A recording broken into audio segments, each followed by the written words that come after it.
Kapartners, magandang gabi po. O anong oras man kayo nakapanood dito sa aking channel ngayon. So welcome.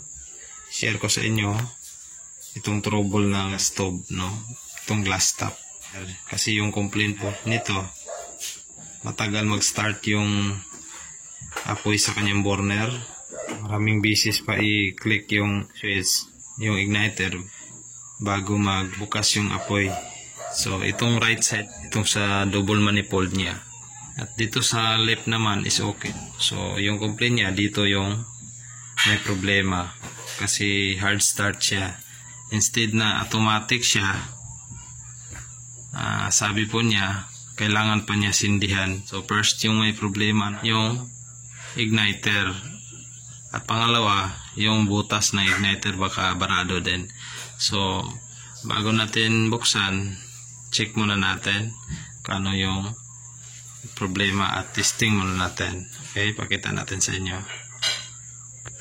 So, ngayon ka-partners, i-try natin yung open. Okay, ganyan. Okay, open natin. Tapos dito.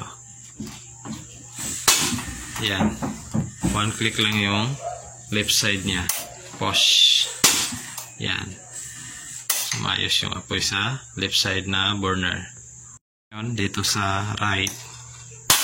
Yan. 1, 2, 3, 4, 5, 6. Okay. So, mawala. Yan. Pakita ko sa inyo kung ano yung unang gagawin po. So, ayan, baliktarin natin. Pakita natin. Ayan.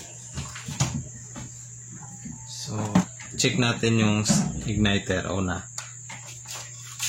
Yan. Yung spark niya, napaka linaw na maayos pa.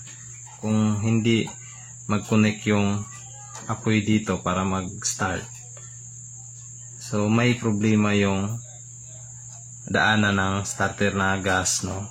So ito makikita natin yung output na tube nitong starter, no? So dito yung dadaan ang start na gas, no? Kapag push natin tong ignition, yung knob, pinupush natin, lalabas yung gas dito sa kanyang starter. Pero kung may problema ito po'y barado, wala yung starter gas niya. So madalas kasi ako maka-encounter ng problema dito, pinapasukan ng mga kaka, no? Yung mga insekto na pumapasok sa mga butas, no?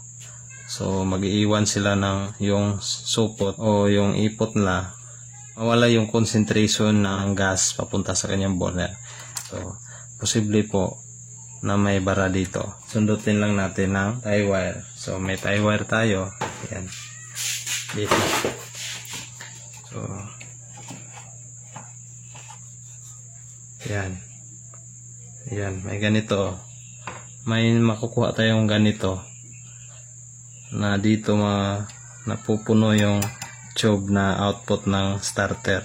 Ito, yung daanan ng gas. So yun, marami Kaya yan po yung dahilan kaya hindi concentrate yung gas sa kanyang starter, no? So yun, ayusin natin. Meron pa.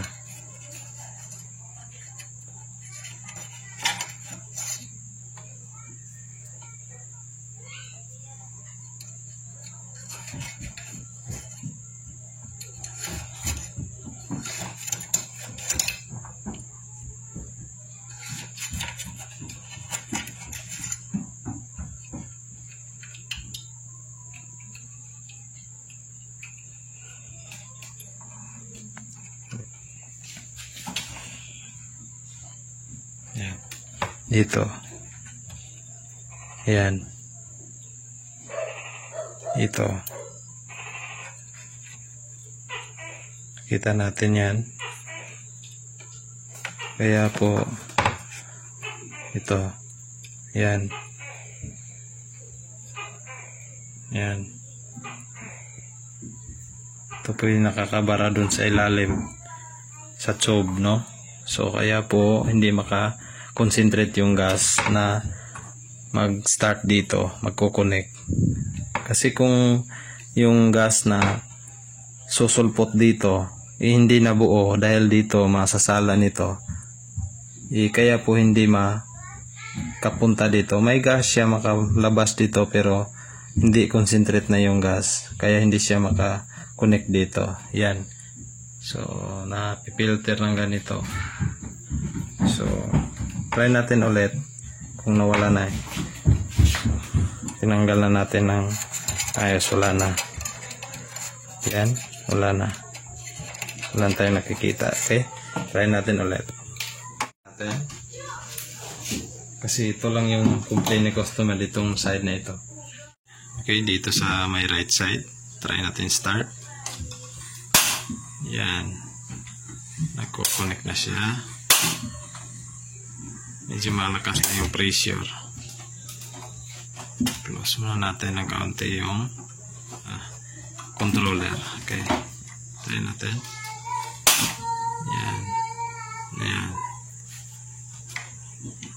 Control na natin at blow yung apoy niya para mas mainit. Yan, tapos yung sa center niya.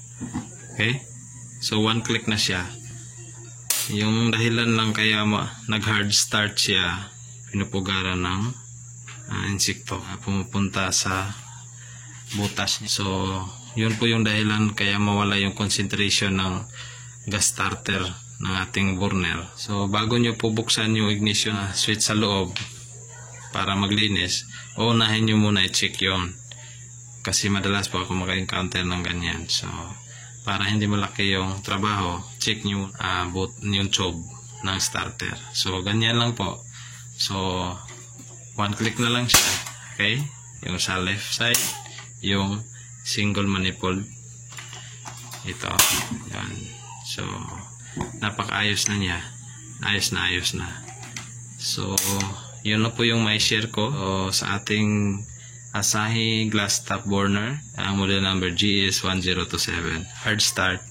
Napaka-simple lang yung na-share natin sa inyo. Simple lang po yun, pero madalas po yun mangyayari sa mga gas stove. Okay? So thank you. At huwag kalimutan po i-like o i-share at mag-subscribe sa ating channel.